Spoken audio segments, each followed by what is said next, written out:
Hello and welcome to News Central TV. I am Adebola Adedwa. The headlines.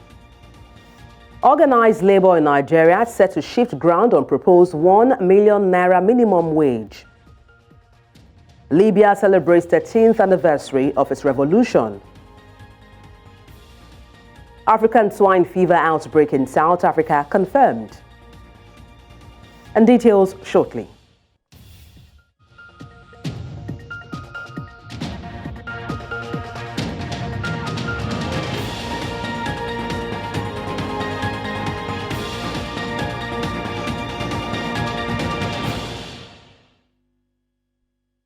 We begin with updates on the African Union Summit in Ethiopia.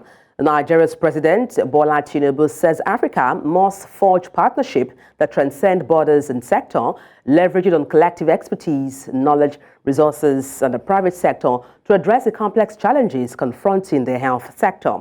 Speaking at the Ministerial Executive Leadership Program on the margins of the 7th Ordinary Session of the Assembly of Head of States and Governments of the African Union in Addis Ababa, Ethiopia on Saturday, President Tinubu said Africa's should collaborate with the rest of the world to tackle existential health challenges is not merely a strategic choice but a moral imperative.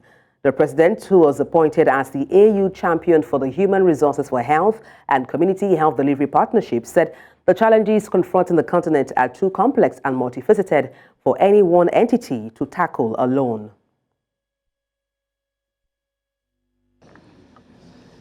May I also take this opportunity to affirm Nigeria's commitment to the tenets of the African Union, particularly regarding peace and security, economic development, good governance, and democracy. In the realization of these ideas lies the best welfare and future of our continent and its people. Your Excellencies, this world and our world is a continent in transition. The world exists in a period of fundamental transition. Neither Africa nor Nigeria is exempt from the realities of this transition. Where there is a transition, there is inherently is uncertainty again. Neither Africa nor Nigeria is immune from the uncertainty of the system. Following efforts being made to reduce the menace of malnutrition and stunting across the continent, African leaders have been tasked to make nutrition a national agenda. And this was made known in Addis Ababa, Ethiopia, on the sidelines of 37th Ordinary Session of the Assembly of AU Heads of State and Government, where malnutrition and stunting has been declared a major emergency on the continent. Amadine Uyi reports. Malnutrition and stunting has been regarded as a global emergency needed to be addressed. While efforts have been put in place to reduce its effects on children, leaders in Africa say the continent must take this more seriously. Leaders on the continent have to internalize the centrality of nutrition, of human capital in the development of the continent. And that's what we're trying to do, and the President is very committed to that. We have a duty and an obligation and a responsibility to reduce malnutrition and stunting in Africa by 40% by 2025, just 1 year from now. But the situation is not very encouraging globally. As African Union leaders converge on Addis Ababa, Ethiopia, for the 37th Ordinary Session of the Assembly of AU Heads of State and Government, leaders have been urged to muster the political will to make nutrition a key priority. Your Excellencies, today we have you here to help us make sure that we solve this problem of malnutrition and stunting in Africa. You are the elders, and the heads of these babies must not slump again on their mothers' backs. Without strong political leadership, efforts to address malnutrition will be fragmented and will lack resources and commitment. With your support, we can prioritize nutrition as a national agenda, and funds can be allocated to a multi-sectoral national action plan. Nigeria's Minister of Health and Social Welfare took time to highlight efforts being put in place by Africa's largest black nation to tackle this emergency. For the administration of President Bola Ahmed Tinubu, what we're doing is expanding basic primary health care to deliver immunization, because measles, for instance, contributes to stunting, frequent ailments of children, diarrheal diseases that can be addressed through the primary health care system, saving the lives of mothers, as was said, breastfeeding when children are born. This is in the remedy of health. Maternal anemia, things that can be done. If you improve maternal anemia, you reduce child mortality.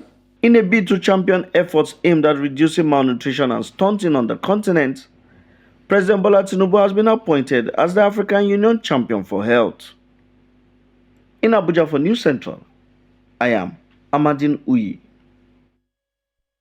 Away from the summit, there are indications that organized labor is prepared to lower its demand for 1 million naira minimum wage for workers in the country, in line with realities on ground. The shift in position will likely be communicated to the federal government during the second meeting of the tripartite committee on minimum wage on Monday and Tuesday. It was gathered that the meeting would enhance deliberations between all parties involved in negotiation to allow for the announcement of a new minimum wage on or before April 1st, following the expiration of the current 30,000 minimum wage as provided by the law. President Bola Tinubu, through his deputy, Kashim Shettima, had on January 30 inaugurated a 37-member panel on the new minimum wage at the Council Chamber of the State House in Abuja. And now to politics. The All Progressives Congress National Working Committee has issued a disclaimer to what it said is an unauthorized announcement on national television stations of the result of the Edo State gubernatorial primary election held in Benin City. Contradictory report from Benin, the Edo State capital, seemed to suggest that 2 different names were announced as candidates of the party. However, the party, through its National Publicity Secretary, Felix Somoka, said the party would not accept results or declaration from unauthorized persons. Somoka, in a statement, maintained only the chairman of the Primary Election Committee, Hope Uzodimma, is duly authorized to undertake final collation and announcement of the final results. Let's now tell you that Dennis Idahosa has been declared winner of the All Progressives Congress APC Direct Governorship Primary Contest. Idahosa, a member of the House of Representatives, was declared by Imo State Governor Hope Uzodimma at the Protea Hotel in GRA, Benin, Edo State. Idahosa, who represents Ovia constituency in the House of Representatives, will fly the APC ticket in September governorship election. Idahosa was declared winner with 40,453 votes, while Senator Monday Okpeholo, representing Edo Central, got 100 votes. Before the announcement of Dennis Idahosa as the winner of the All Progressives Congress Direct Governorship Primary Election, there was disruptions earlier in the day. The All Progressive Congress Governorship Primary was marred by controversy.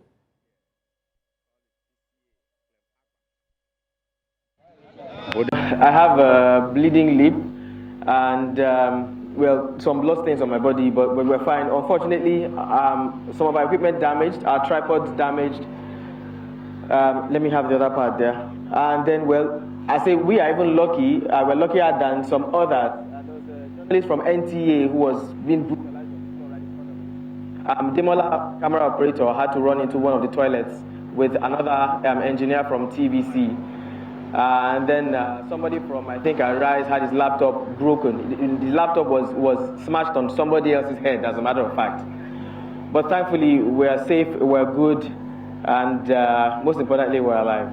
We informed some of the other colleagues from other stations to please notify us when collation commences. So they informed us, and we went together to a hotel somewhere in Benin here. But to our greatest surprise, upon getting in there, it was a very small space. It wasn't even a hall. It was the bar of the hotel. And that actually, you know, made some bells begin to ring in my head. Like, this is very, very out of place. I've covered elections several times, and this is not a space that should be used to collate, even if it's local government election results. You know, and then while it was ongoing, at some point, And to talk about the fallout of the Edo APC governorship primaries, I'm joined live on the news by a lawyer and political analyst, Taiwo Ojumu. Good afternoon. Glad to have you join me, Taiwo. Good afternoon. It's my pleasure. Thank you. Let me start by asking you, what's your take on the outcome of yesterday's APC governorship primary election in Edo State, of course, reportedly producing two winners? All right, thank you. For me, while it is not very surprising, I mean, this is Nigeria and this is the politics we practice in Nigeria. It is, I must say, that it is very, very embarrassing and it's confusion at its very peak. Now, embarrassing because as far as Edo State is concerned, the APC is the opposition party, and then one would expect that the opposition party who would wrestle power from the ruling party, that is the PDP, would do more in terms of being organized and putting their house in order. But it is very, very unfortunate. And like I said earlier, it is not very surprising because in Nigeria, this is Nigeria where political offices are very juicy, and this kind of make people, make aspirants very desperate. And sometimes there's always this element of bias and unfairness, because these are some of the factors that can lead to what we had yesterday in Edo State. But do you see this spiraling out of control, thereby creating division that could even enable PDP, even with its, numerous internal problems, coast to an easy win in the election proper? For me, it's a capital yes. It goes without saying. Instances like this, crises like this could be explored by the PDP. More so, the PDP is also the ruling. It's as far as the state is concerned, it's the ruling party, so it's a lot easy for PDP. But then in politics, again, like I always say, 24 hours is a very long time, and the election is still coming up in September this year. The main election, and so a lot can still happen. So if the APC can put its house in order, reconcile, and then call all worried factions, a lot can still happen. But crisis like this could give the other party, that is the PDP, who is the ruling party now, could give it a very easy win. I hear you when you talk about elections still upcoming. I mean, what ways can the party leadership and even electoral officials better manage primary elections to prevent violence in our society? All right, thank you very much. The first thing is that I think the idea of do or die should be jettisoned in Nigerian politics. I know that politics everywhere in the world is always very dramatic. The US, who arguably is the father of democracy of the world, we see what goes down there every 4 years or every now and then. But then we should try as much as possible to shun politics of do or die, where candidates believe that they have to win an election at all costs, by all means. Unless and until that happens, we might not start seeing much differences in terms of violence. And then, of course, too, the political parties should stand for something. There has to be clear, cut, and unambiguous rules of engagement. When a party feels that it's been unfairly treated, or when it is obvious that a particular candidate or aspirant is being anointed, instances like this could lead to chaos and violence. So basically, moving forward, the party structure, the party leadership should ensure that there's a level playing ground for everybody. You don't anoint any candidate, and then the rules should be clear. And then people should, and then I feel that also, this is the general now. I think we should make public offices less attractive in terms of what you can get from it, because if you are actually going to serve your people, I don't see why you should be desperate. So yeah, so I think these are some of the things that should be looked into moving forward. If I may just ask you, Taiwo, when you say less attractive, how less attractive do you mean? Yes, I don't know if you're aware that Nigeria, for instance, I understand that, for instance, our lawmakers are the biggest earners, in Africa, for instance, and then most parts of the world. The offices the political offices we hold are too juicy and attractive. When I say attractive, I mean kind of money that will pump in there. And then we should ensure that our laws reign supreme. When I say law, we should have strong institutions that will fight against corruption, and that people should be taught lessons. Every action should have consequences. If somebody, what's it called? If a public office holder is caught embezzling money, he should be made to face the music, and this will serve as deterrence to others. So basically, when I talk about it should be less attractive, I'm talking about the financial benefit that comes with political offices. All right, thank you so much for your expertise on the news. Taiwo Ojumu, a lawyer and a political analyst, thank you once again. Thank you for having me, Bola. Thank you. Now moving on to another story. Residents of Yenogwa, capital of Bayelsa State, South Nigeria, have called on the state governor to prioritize their welfare and security in his prosperity mantra. The calls were made during the inauguration of State Governor Doye Diri for a second term in office. News Centre's Austin Azu tells us more.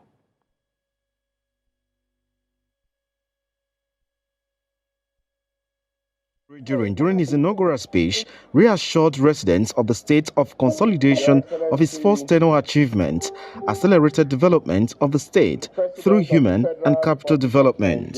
Let us therefore set aside our reservation we may have after the election and work for the growth of our state.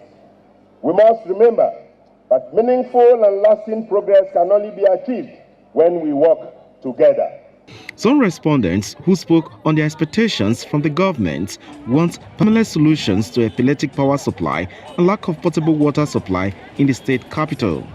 Others harped on employment opportunities for the unemployed graduates, rehabilitation and revitalization of all the dilapidated infrastructures across the 8 local government areas of the state. What we're expecting from is more projects, because it's the last tenure for him, so more projects like the sanitary road, the one that going to Southern Ijo, the central one. Please get to Lobia, let him please finish it first. We are expecting for the governor to take care of the light problem in Bayelsa State. But this human rights activist who described the performance of the governor in the first 4 years as abysmal called on the governor to conduct the local government election that last held 6 years ago. He also urged the governor to take full charge of his government to grow the internally generated revenue. So if, assuming but not conceding, the state is peaceful, which I also see, if we have that kind of serene peace, why don't we exploit that peace by way of providing sufficient food in areas where we have comparative advantage, so that the Bayelsa state economy will be booming? Agriculture is very key. Mr. Governor should do well, leave lip service, bring in professionals who can man that ministry and give us agriculture.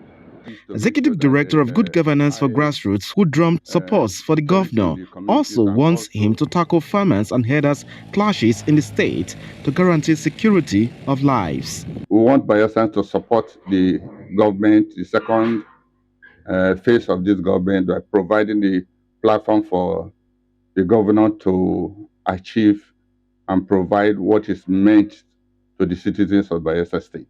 As Governor Diri embarks on his second term in office, the expectations remain endless as residents hoped he would build on the achievements of his first term and tackle any remaining challenges faced by the state.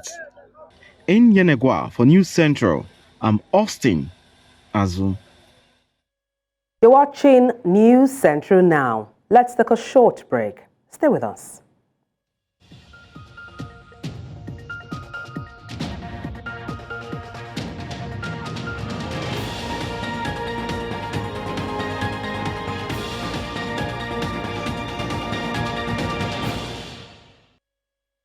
Thank you for staying tuned. And now to security matters. The Senate has stated that Nigerians, through their various representatives, will be the ones to determine whether or not the country will adopt state and local policing as against the current federal structure currently in place, as well as type of system of government to run. And this was made known by the spokesperson of the Senate, Yemi Adaramodu. President Bola Tinubu had on Thursday met with state governors and agreed on the creation of state and community police systems to put an end to the menace of insecurity, robbing the nation of its peace. Adaramodu stated that the Senate on Wednesday formed the committee to review the Constitution and would allow it to carry out its full responsibilities. And to talk about this, I'm being joined live on the news by a political analyst, Suleiman Akonde. Good afternoon. It's a pleasure to have you join me. Good afternoon. The pleasure is mine. All right. What are your thoughts on Nigerians through their representatives to be the ones to determine state police? I think this is a welcome development. If you look at the various statistics out there, it shows that Nigeria as a nation is under police. So the issue of state police has been on the agenda of this present administration. So it is a very welcome development, and if we can get the constitution review so that it can address the issue of state police, I think it's a welcome development. So beyond reviewing the constitution, what other factors do you think should be in place for an effective state policing across the country? Yeah, it's just like putting the right apparatus in place and making sure that we create a law that checks the excesses. I think we should learn from the present settings of the Nigerian police. If there are new power that should be given to them or power that should be removed from them.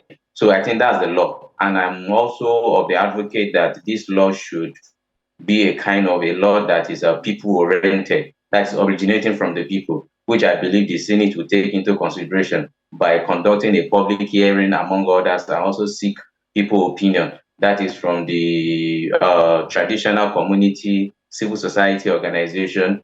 All these people should form a kind of that is the law should emanate from the people. That is my own take. Now, with the rise in insecurity in Nigeria, do you think that state policing being clamored for is really the panacea to ending insecurity? It is. That is why someone says that every insecurity is local. And you remember that when insecurity happens, it is a location something. That is, we say that security is geospatial in nature. That every insecurity that happens, there is always a location attached to it.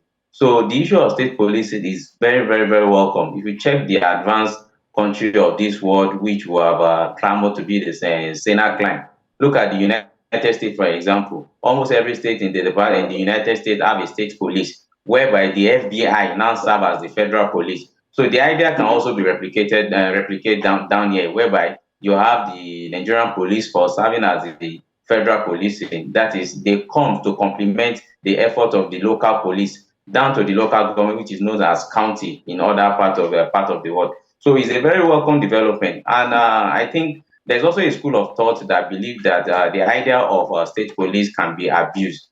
That is the abuse of power by governors or those that in authority. I don't share that sentiment. That if we can put the right law in place, the right policy in place, all this fear should not deter us from having a state police.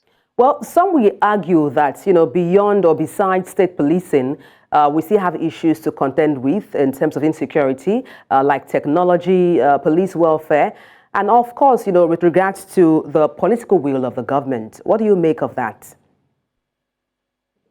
Yeah, I quite did share that sentiment too. The welfare is something, and the idea is this: the people that are speak against state police, one of the things they said is that can some of these states afford state police? Can they pay? But I believe if we've been looking at the number of money that the federal government and the states share, in fact, this is very possible and very realistic.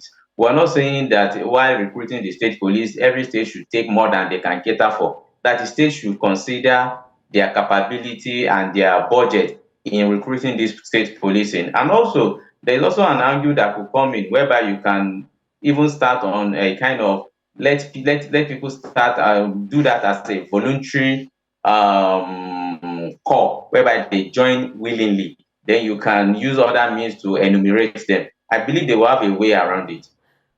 Let me just follow up with you, Suleiman. You talked about putting the right laws in place. Now, what measures would you recommend be put in place to deter, state governors from misusing state police as their own personal apparatus? Now, it is very simple. All you just need to do is, some people have, I will share the sentiment of Senator Femi Okoromu.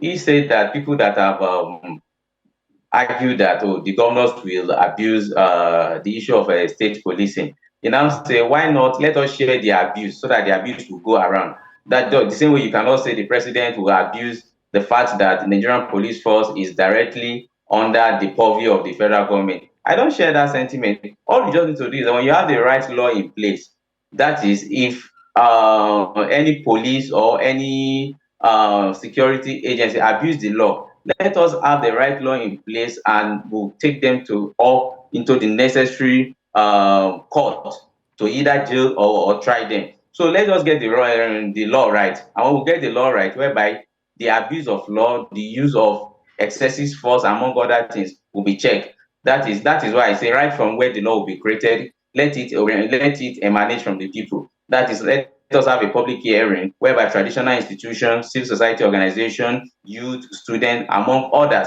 are part of the process. So we'll come up with a very robust law. All right, thank you so much for your time on the news. Suleiman Akonde, a political analyst. Thank you once again. Thank you for having me. And now moving on to another story. Ebonyi, Delta and Adamawa state governors have promised to support President Tinubu in fighting against insecurity bedeviling the country. The governors spoke separately at the conference of former speakers of the state houses of assembly held at a banquet hall of the government house in Yola, Adamawa state. The governors described the situation in the country as worrisome and urged Nigerians to be calm as the governors are working with the presidency to bring an end to the menace disturbing the country.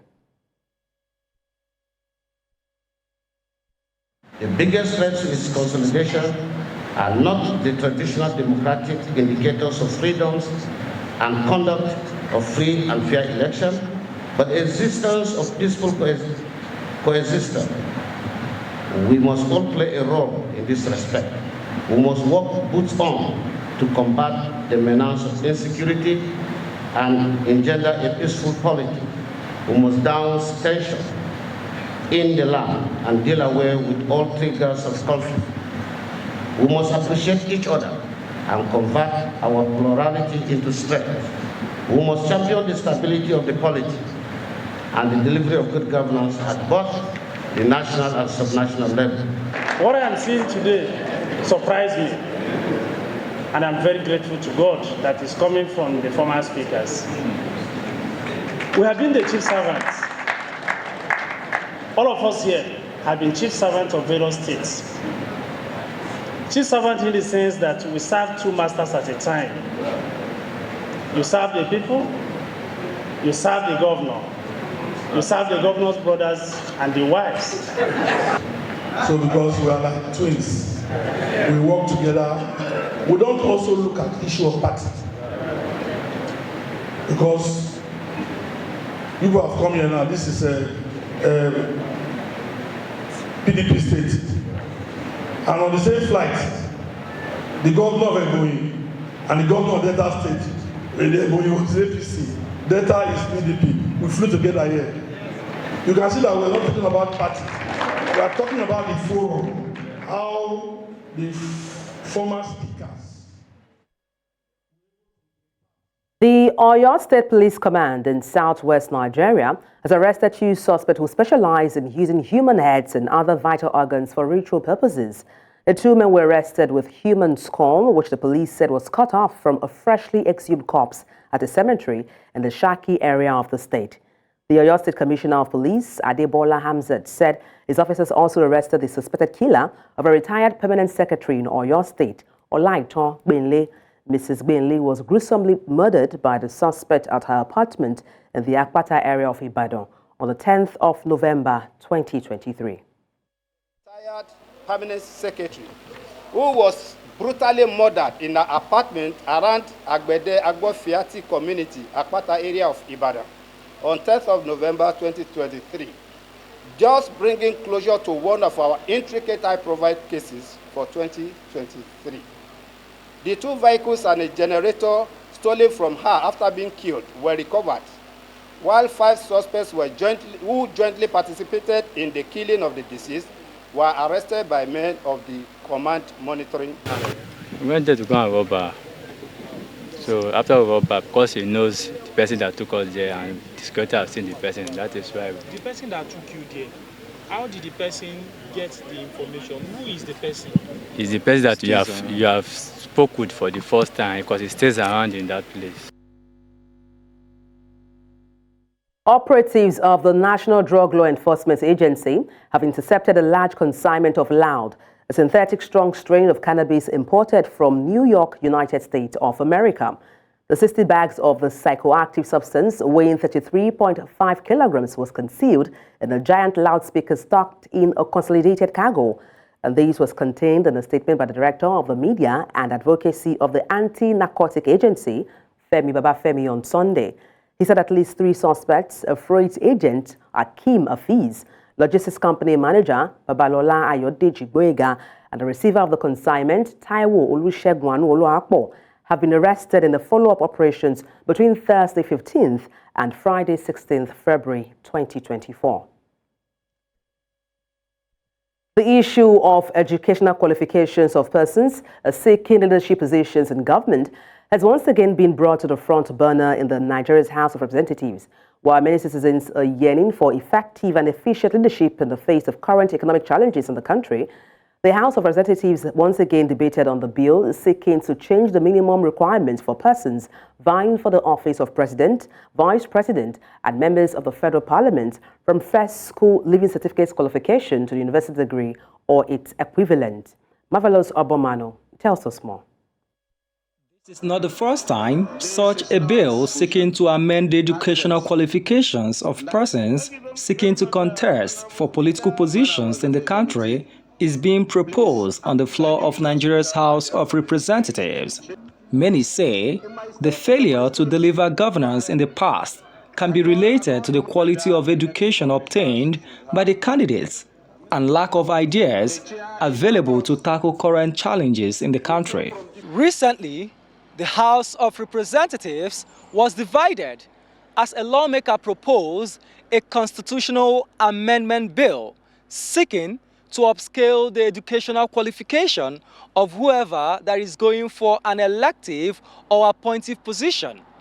Although some lawmakers were opposed to the bill, saying it will put their constituents at a disadvantaged position, others supported the bill. This bill will reflect that it is important for us to have the educational qualification of those who are applying or want to contest into elective offices moved from primary school leaving, secondary school leaving certificate up onto at least a BSc or its equivalent.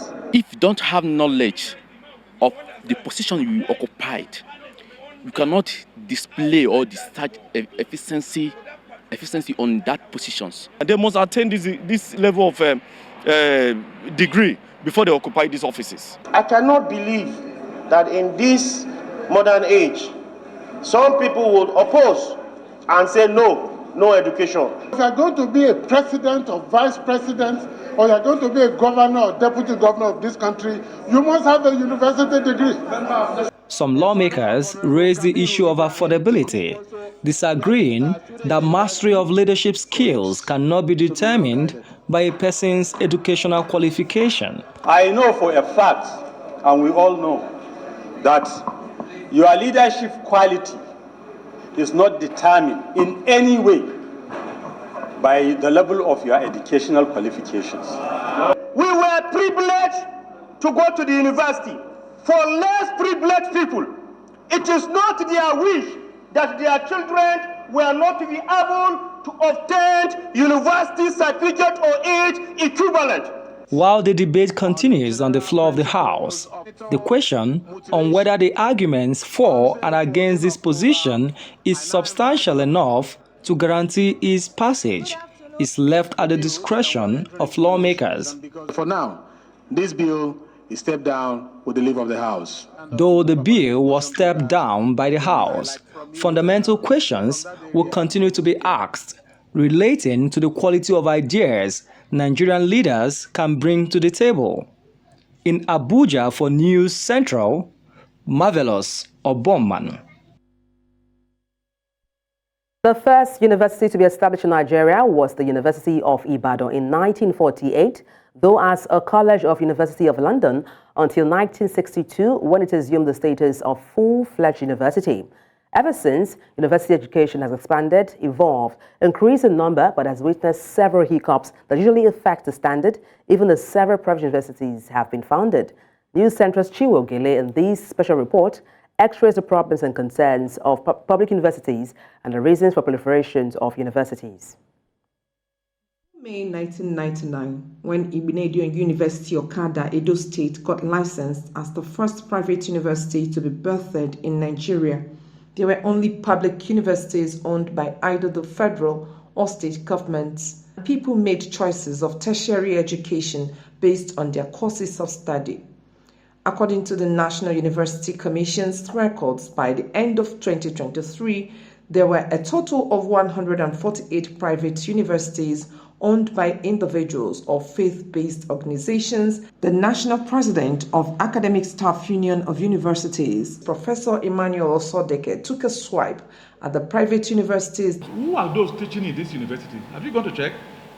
In one of the universities, we found out that the HOD was a lecturer too, who by our standard here is still a student lecturer. He's the head of the department, because he's the most senior person in that department. And these so-called universities that have little or no lecturer are churning out first-class graduates. Many. No university that have known who have 10% of the students, even 1% being first class. These comments from him have elicited reactions from the masses who think otherwise or support his assertions. And people that will be having a dream, to fulfill their dream, maybe because you have to have time for yourself. You set a targeted end goal and you're having like, okay, I'm to spend 4 years in school. Yeah, 4 years is 4 years. Contrary to the state universities, the federal universities. I want to really appreciate the federal government for the said proliferation of universities in the country, because it has helped the teeming students. We can see that even government schools are not ready to take children. They are not ready.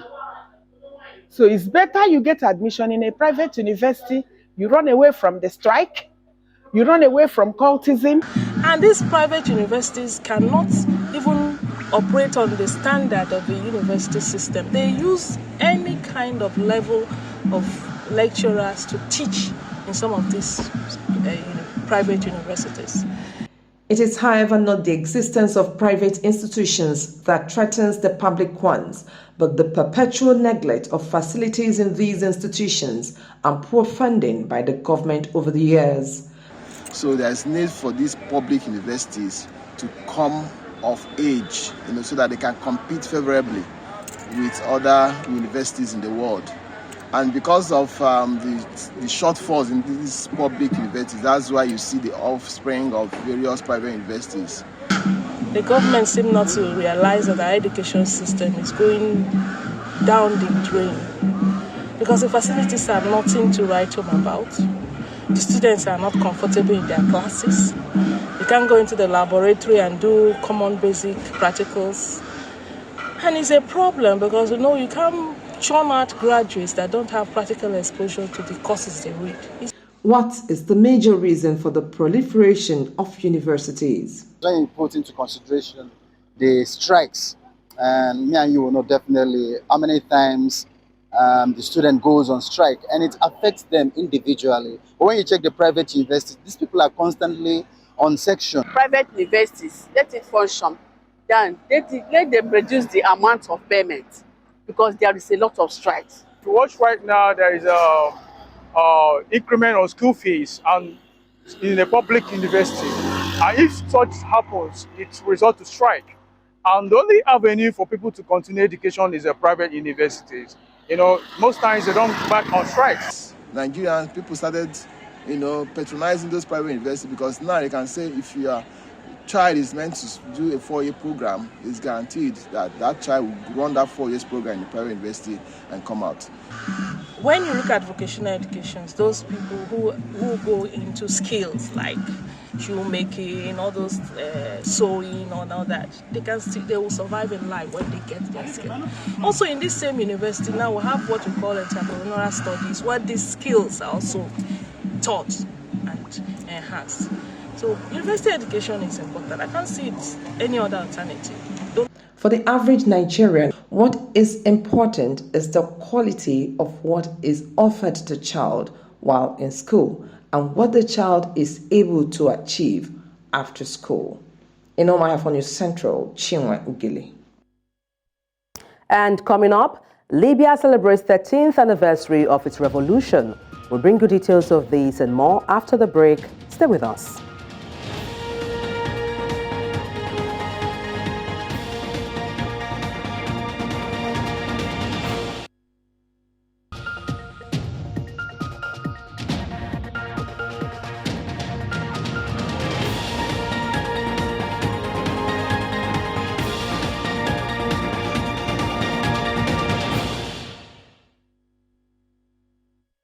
The news continues in North Africa, where Libyans have decorated homes and streets to celebrate the 13th anniversary of the February 17 revolution, which ousted the long-time dictator Muammar Gaddafi in 2011. As the country is still caught up into an east and west political strife, celebrations by state institutions will only be held in areas under control of the Government of National Unity.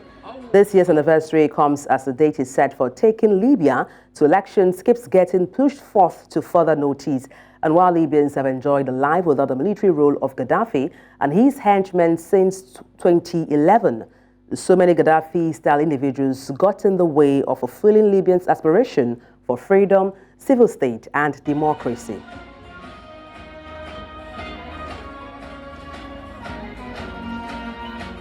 طبعا ثورة 17 فبراير تعني لنا الكثير من الأبطال اللي فقدناهم ومن أخوتنا وأحبتنا ومن المدن اللي هجرت وهذوما كلهم يعلن لنا كثير، وهذا عليش نحن أن نقوم بالاحتفال بثورة 17 فبراير تمجيدا لذكرى الشهداء. والله شو نقول لك، ذكرى فبراير الذكرى الطيبة التي لا تنسى، ذكرى يكفي أنها كسرت قيد وأطلقت للليبيين عنان الحرية كي يبنوا دولتهم كما تمنوها في بداية 2011. In South Africa, a new outbreak of African swine fever has been confirmed in pigs of small farmers on the outskirts in George, South Africa. ASF virus is specific to pigs and does not affect humans or other species of animals. The Department of Agriculture called on all pig owners to implement strict biosecurity to protect their livestock from the disease and to call their nearest state veterinary office should farmers have any concerns. According to a statement released by the Western Cape Minister of Agriculture, Dr. Ivan Meyer, this is the fourth outbreak of the disease in the Garden Route area since 2022.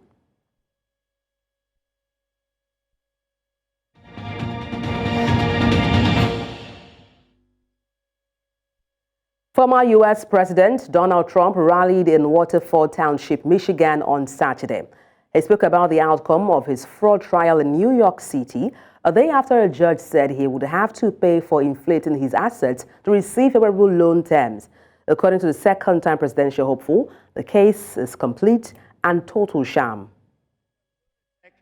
Working closely with a very bad judge. No, the case is a complete and total sham. It's a sham case.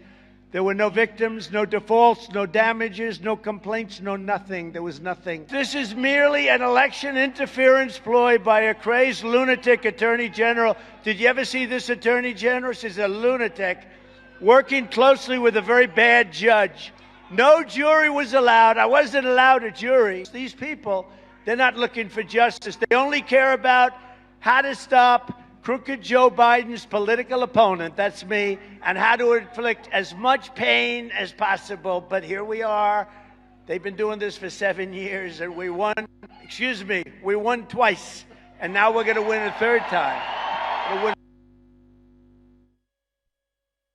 Venezuela says Guyana is displaying continued disrespect for the commitments made by both countries to deal with the disputed oil-rich Essequibo region. Venezuela has long claimed Essequibo, which makes up about 2/3 of Guyana's territory, but has amped up its rhetoric since its neighbor began issuing licenses for oil companies to operate there. A pesar de la voluntad inquebrantable de la República Bolivariana de Venezuela por continuar aplicando el contenido del Acuerdo de Ginebra, más todavía luego del contundente mandato popular emanado del referendo consultivo del 3 de diciembre de 2023, resulta preocupante el continuo irrespeto y ausencia de disposición de la República Cooperativa de Guyana hacia sus compromisos históricos y jurídicos recientes en la materia. And that's all on the news at this hour. But before we go, let's take a look again at some of the major stories. Organized labor in Nigeria is set to shift ground on proposed 1 million naira minimum wage. Libya has celebrated the 13th anniversary of its revolution. We also told you that African swine fever outbreak in South Africa has been confirmed. Send your eyewitness report to the WhatsApp number on the screen and follow us on social media. We are at News Central TV. You can watch us live on DSTV, channel 422, Star Times, channel 274, Avo TV, and YouTube. Many thanks for watching. I am Adebola Adeduba.